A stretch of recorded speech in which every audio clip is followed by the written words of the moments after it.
എൻ്റെ ഒ പിയിൽ കുറേ പേഷ്യൻസ് കുറച്ചധികം പേര് വന്നിട്ട് പറയാറുണ്ട്, എനിക്ക് നെക്ക് പെയിൻ ആണ്, സെർവിക്കൽ സ്പോണ്ടിലോസിസ് ആണ്, എത്ര മരുന്ന് കഴിച്ചിട്ടും മാറുന്നില്ല. അപ്പോൾ എന്താണ് സെർവിക്കൽ സ്പോണ്ടിലോസിസ്?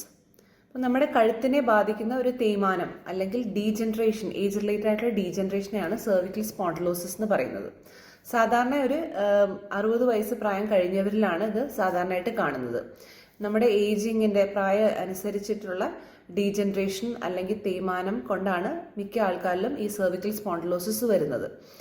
ഇനി സെർവിക്കൽ സ്പോണ്ടിലോസിസ് എന്ന് പറഞ്ഞാൽ മുമ്പത്തെ സ്പൈനിൻ്റെ വീഡിയോയിൽ പറഞ്ഞിട്ടുണ്ടായിരുന്നു, നമ്മുടെ കഴുത്തിൻ്റെ അല്ലെങ്കിൽ നട്ടലിലെ സ്ട്രക്ചേഴ്സ്, നട്ടലിൽ കശേരുക്കളുണ്ട്, അതായത് നമ്മുടെ ബോൺസ്, കശേരുക്കളുടെ ഇടയിൽ ഡിസ്ക് ഉണ്ട്. ഡിസ്ക് എന്ന് പറഞ്ഞാൽ സോഫ്റ്റ് ജെല്ല് പോലുള്ള ഒരു സംഭവമാണ്. അത് 2 കശേരുക്കളുടെ ഇടയിലാണ് ഉണ്ടാവുക. അപ്പോൾ ഒരു കശേരു ഇങ്ങനെയാണ്, താഴെ അടുത്ത കശേരുവെങ്കിൽ അതിനിടയിലായിരിക്കും ഡിസ്ക് ഉണ്ടാവുക. അപ്പോൾ 2 കശേരുക്കൾ തമ്മിൽ ഉരയാതിരിക്കാനും സ്പൈന് ഫ്ലെക്സിബിലിറ്റി കൊടുക്കാനുമാണ് ഈ ഡിസ്ക് ഉള്ളത്. അതുപോലെ തന്നെ 2 ബോണിനെ കണക്ട് ചെയ്യുന്ന ജോയിൻറ്റ്സ് ഉണ്ടാവും, ലിഗമെന്റ്സ് ഉണ്ടാവും. അപ്പോൾ ഇതിനെ എല്ലാം ബാധിക്കുന്ന ഡീജനറേഷൻ അല്ലെങ്കിൽ തേയ്മാനത്തിനെയാണ് സ്പോണ്ടിലോസിസ് എന്ന് പറയുന്നത്. ചിലപ്പം ഈ കശേരുക്കളാവാം, അല്ലെങ്കിൽ ഡിസ്കിൻ്റെ തേയ്മാനമാവാം, അല്ലെങ്കിൽ ലിഗമെന്റ്സിനുള്ള കട്ടി കൂടുതലാവാം, അല്ലെങ്കിൽ ജോയിൻറ്റിൽ വരുന്ന പ്രശ്നങ്ങൾ തേയ്മാനമാവാം. അപ്പം ഇതിനെല്ലാം ഒരുമിച്ചാണ് നമ്മൾ സ്പോണ്ടിലോസിസ് എന്ന് പറയുന്നത്. സാധാരണ ഒരു 50 വയസ്സ് കഴിയുമ്പോൾ തന്നെ നമുക്ക് ഈ ഡീജനറേഷൻ പോലുള്ള കാര്യങ്ങൾ തുടങ്ങാം. ഏറ്റവും കൂടുതലായിട്ട് കാണുന്ന 60 വയസ്സിന് മുകളിലാണ്. ഇപ്പോൾ ചെറുപ്പക്കാരിലും ഇപ്പോൾ സെർവിക്കൽ സ്പോണ്ടിലോസിസ് വളരെയധികം കാണുന്നുണ്ട്. നമ്മുടെ ലൈഫ് സ്റ്റൈൽ ഫാക്ടേഴ്സും നമ്മുടെ പോസ്ചർ ഇതിനെയൊക്കെ ഡിപ്പെൻഡ് ചെയ്തിരിക്കും. ഇപ്പോൾ എല്ലാവരും കമ്പ്യൂട്ടർ അല്ലെങ്കിൽ ഫോണിൻ്റെ ഫ്രണ്ടിൽ ഒരുപാട് സമയം സ്പെൻഡ് ചെയ്യുന്നവരാണ്. ആ ബാഡ് പോസ്ചർ, അങ്ങനെ വളഞ്ഞിങ്ങനെ ഇരിക്കുക, അങ്ങനെയുള്ള ബാഡ് പോസ്ചേഴ്സ് കൊണ്ട് നമുക്ക് തേയ്മാനം കൂടുതൽ വരാം.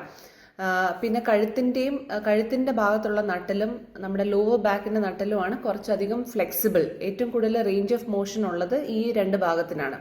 അതുകൊണ്ടാണ് അതിന് പെട്ടെന്ന് തേയ്മാനം വരുന്നത്. നമ്മുടെ മുതുകിൻ്റെ ഭാഗം, തൊറാസിക് സ്പൈൻ എന്നുള്ള നട്ടലിൻ്റെ ഭാഗം വളരെ സ്റ്റേബിളാണ്. അതുകൊണ്ട് ഇതുപോലെ തേയ്മാനം തൊറാസിക് സ്പൈനെ അഫക്റ്റ് ചെയ്യാനുള്ള ചാൻസ് കുറവാണ്. ഇനി എന്തൊക്കെയാണ് ഈ സ്പോണ്ടിലോസിസ് വന്നാലുള്ള സിംറ്റംസ്, ലക്ഷണങ്ങൾ?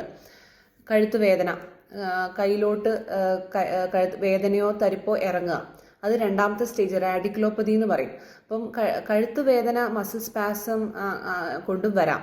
ഇനി കയ്യിലോട്ട് വേദന അല്ലെങ്കിൽ തരിപ്പിറങ്ങുക എന്ന് വെച്ചാൽ അതിനർത്ഥം ഈ ഡിസ്ക് ബൾജ് ചെയ്ത് അല്ലെങ്കിൽ ഈ തേയ്മാനം കൊണ്ട് നമ്മുടെ ഞരമ്പിന് കംപ്രഷനുണ്ട്. ഞരമ്പെന്ന് ഉദ്ദേശിക്കുന്ന നെർവിന്. ഇനി സെർവിക്കൽ മയലോപ്പതി എന്ന് പറയും.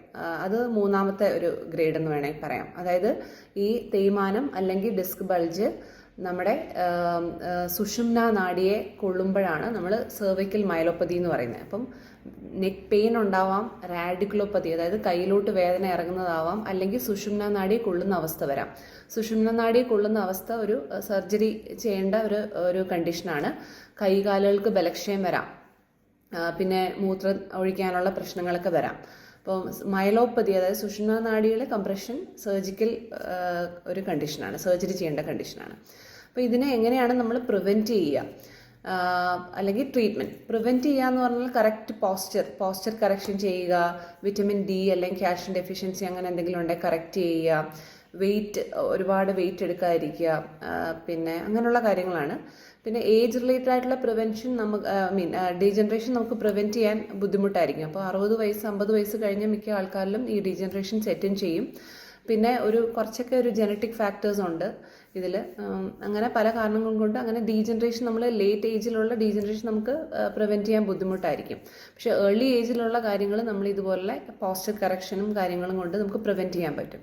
ട്രീറ്റ്മെൻറ്റ് ഈ ഏർലി സ്റ്റേജസിലൊക്കെ ഉള്ള ട്രീറ്റ്മെൻറ്റ് എന്ന് പറഞ്ഞാൽ ഫിസിയോതെറാപ്പി, മരുന്നുകൾ, സിവിയർ ആയിട്ടുള്ള വേദന ഉണ്ടെങ്കിൽ ആ സമയത്ത് കൊടുക്കുന്ന മരുന്നുകൾ, ഫിസിയോതെറാപ്പി പോലുള്ള കാര്യങ്ങളായിരിക്കും. ഇതിപ്പോൾ ഒരു മരുന്ന് കൊടുത്തു സെർവിക്കൽ സ്പോണ്ടിലോസിസ് കംപ്ലീറ്റ്ലി മാറി അങ്ങനെയില്ല. ഇതൊരു ഓൺഗോയിങ് ഇതാണ്. അപ്പോൾ നമ്മൾ കണ്ടിന്യൂസ് ആയിട്ട് ഫിസിയോതെറാപ്പി എടുക്കേണ്ടി വരും, ലൈഫ് സ്റ്റൈൽ ചേഞ്ചസ് ചെയ്യേണ്ടി വരും. അങ്ങനെയൊക്കെ ചെയ്തുകൊണ്ടിരിക്കുമ്പോൾ നമുക്ക് ഈ സ്പോണ്ടിലോസിസ് ഒരുപാട് വേഴ്സ് ആവാതെ വലിയ സിംറ്റംസ് ഇല്ലാതെ മുന്നോട്ട് നീങ്ങാം.